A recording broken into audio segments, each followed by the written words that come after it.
There was not enough steam, and the driver was very pleased. But he didn't hear what they thought, for he was so tired and happy. Blue with red stripes.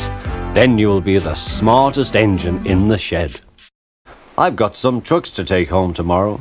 If you take them instead of me, I'll push coaches in the yard.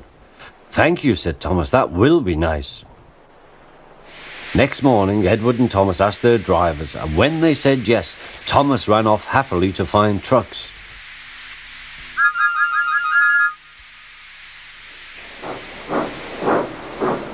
Thomas shut his eyes. I must stop. When he opened his eyes, he saw he had stopped just in front of the buffers. James was enjoying his life on the island of Sodor, but he still had a lot to learn. You're a special mixed traffic engine, said the Fat Controller. You can pull coaches or trucks quite easily, but you must learn by your mistakes. James knew what the Fat Controller meant. He could well remember that dreadful accident on his first day. Be careful with the coaches, James, said Edward. They don't like being bumped. Of water fell on the Fat Controller's nice new top hat.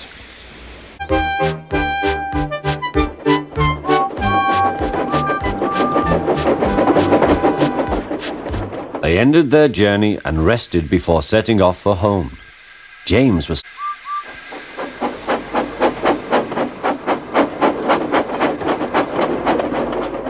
Next morning, the Fat Controller spoke severely to him. If you can't behave, I shall take away your red coat and have you painted blue. James didn't like that at all. How shall we mend it? Said the guard. We'll do it with newspaper and a leather bootlace, replied the driver. At last he handed his laces over. The driver tied a pad of newspaper tightly round the hole in the brake pipe, and James... Look out for trouble, James, warned his driver. We'll go fast and get them up before they know it. Don't let them stop you now. But his driver shut off steam. They've done it again. We've left our tail. They reached their station safely, and James was resting. I wish I was going with you, said James. I should love to pull the express and go flying along. Got ready to back onto the train. James watched the train disappear and then went back to work. He pushed some trucks into their proper sidings and went to fetch the coaches for another train. James had just brought the coaches to the platform when he heard a mournful noise. He promised them a new train at once. His driver said no. What would Sir Topham Hatt say if we were late? And to hiss from his safety valve in an alarming way. There's too much steam. That was good.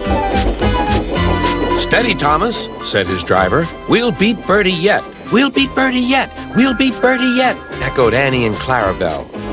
We'll do it, panted Thomas. Oh, bother, there's... Henry and Gordon were lonely when Thomas left the yard to run his branch line. They missed him very much. They had more work to do and had to fetch their own coaches. The big engines thought they were too important to fetch coaches. It's no good, they said at last. Your big tender upsets the balance. If you were a little tank engine, you'd be all right. Now you'll have to pull the next train backwards. Look, called some boys. There's a new tank engine.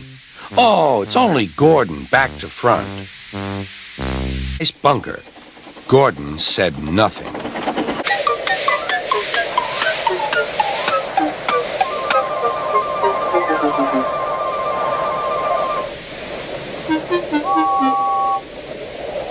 Well, well, said Gordon. Are you playing roundabouts?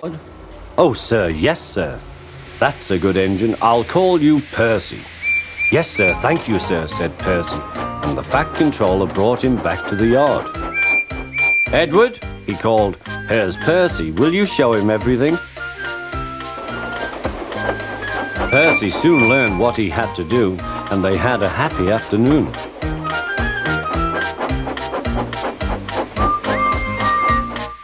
Oh, sir, yes, sir, please, sir, answered Percy. Edward and Thomas worked the main line, greeting each other as they passed by. Percy puffed a lot out again. At last, the Fat Controller arrived. I hope you are sorry, he said, and understand that you are not so important after all. We have a new tank engine called Percy who helps pull coaches, and Thomas and Edward have worked the main line nicely. But I will let you out now if you promise to be good. He then told Percy, Edward and Thomas that they could go and play on the branch lines again. Edward and Percy played with trucks. Stop, stop, stop, screamed the trucks as they were pushed into the... Next, Edward took some empty trucks to the quarry. Percy was left alone. He didn't mind that a bit. He liked watching trains and being cheeky to the other engines. Hurry, hurry, hurry, he would call, and they got very cross.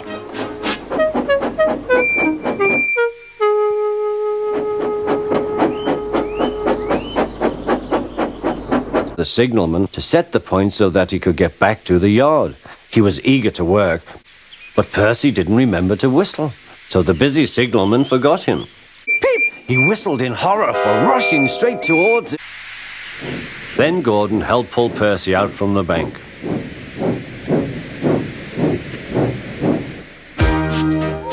Percy is still cheeky because he is that sort of engine, but he is always most careful when he goes on the main line.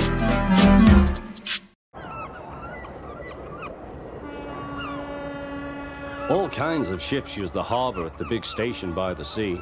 There are passenger ships, cargo ships, and fishing boats also come here. They unload their fish on the quay. Some of it goes to shops in the town, and the rest in a special train to other places far away. This is the train the railwaymen call the Flying Kipper.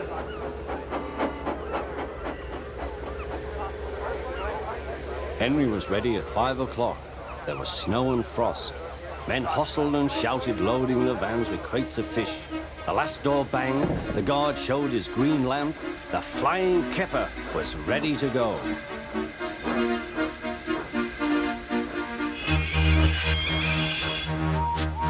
Come on, don't be silly, puffed Henry to the vans. The vans shuddered and groaned, trock, trick, all right. The driver got up. Come on, fireman, back to our engine.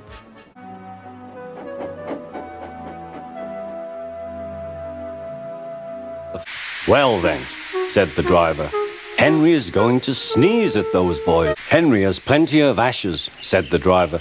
Please keep all windows shut till we have passed the bridge. Aren't you, old fellow? Are you ready, Henry, said his driver. Sneeze hard when I tell you. Now. Come on, grandfather, cried the children. Do look at this engine. Whoosh, hissed Toby. Shh, said her brother. You've offended him.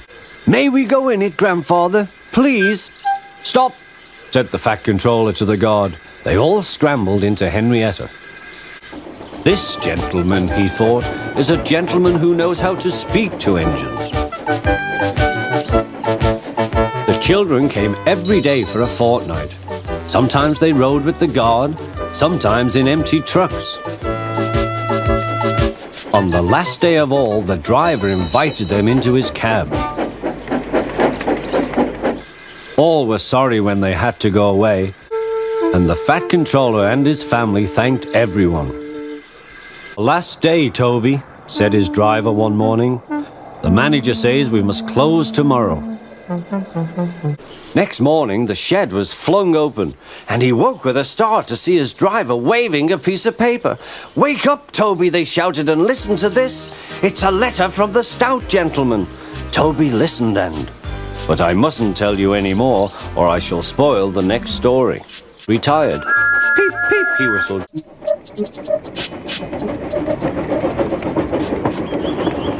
Toby and Henrietta are enjoying their new job on the island of Sodor, but they do look old-fashioned and need new paint. James was very rude whenever he saw them. Ugh, what dirty objects, he would say. At last, Toby lost patience. James, he asked, why are you red? I am a splendid engine, answered James. Ready for anything. You never see my paint dirty. James went redder than ever and snorted off. It was such an insult to be reminded of the time a bootlace had been used to mend a hole in his coaches.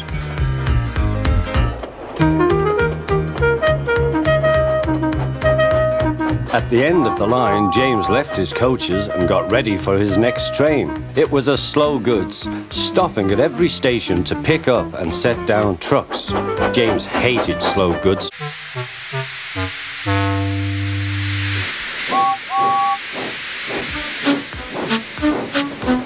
Starting with only a few, he picked up more and more trucks at each station till he had a long train.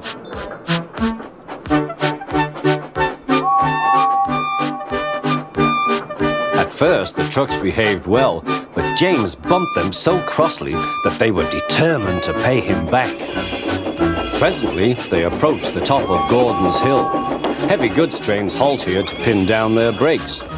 James had had an accident with trucks before and should have remembered this. "Wait, James, wait," said the driver, but James wouldn't wait. He was too busy thinking what he would say to Toby when they next met.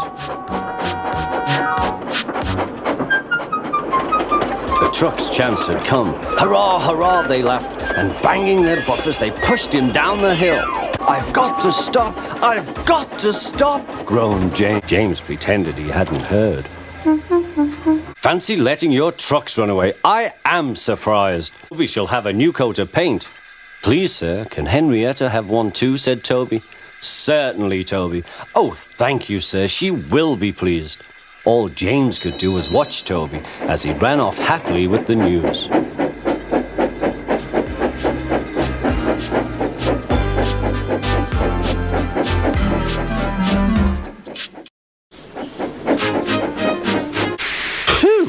Remarked Thomas. "What a funny smell." "Can you smell a smell?" "A funny, musty sort of smell," said Thomas. "No one noticed it till you did," grunted Gordon. "It must be yours." Not long ago he had fallen into a dirty ditch. Thomas enjoyed teasing him about it. "Annie, Clarabelle, do you know what I think it is? It's ditch water." Long ago, miners digging for lead had made tunnels under the ground. Their roofs are strong enough to hold up trucks, but not the weight of engines. A large notice warns them not to enter the area. "I saw you," said the fat controller. "Please get me out. I won't be naughty again." "I'm not sure. We can't lift you out with a crane. The ground's not firm enough." "I'm sorry I was cheeky," said Thomas. "So am I," said Thomas. "Why, so you are, Thomas. Shall we form an alliance? You help me, and I'll help you." "Right you are," agreed Thomas. "Good, that's settled," rumbled Gordon. And buffer to buffer, the Allies puffed home.